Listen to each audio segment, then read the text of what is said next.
So we're going to go over the Recreators human restorations idea.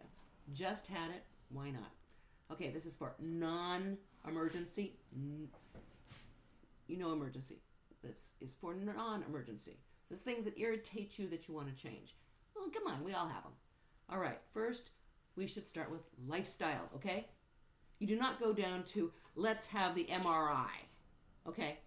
Hey, if they take a few parts out, I might feel better. No, why don't we try to find out simply, easy, okay?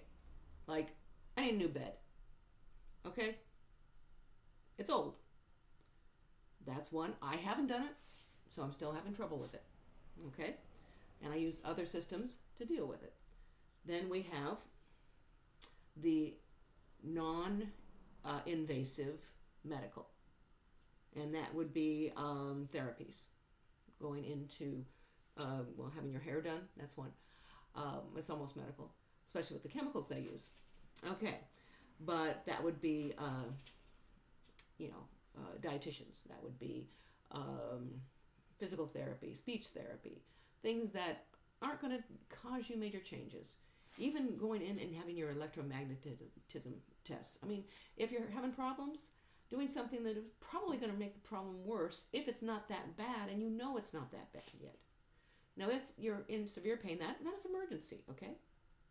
That's different. This is, oh shit, I don't like this, okay? But without the adjective. Okay, number 3, little as possible. Medical procedures start out with something like Chinese or Ayurvedic. They change you, okay? All right. Then go to other forms of herbal or traditional medicine, and then down to regular medicine. And don't start with that biggest, strongest, I can take that pill. No, little bit bigger if you need it. Okay, that is my idea for Recreators, human restoration, health counseling. I don't think there's an official whatever they do on those things. Okay, there you go. Bye-bye.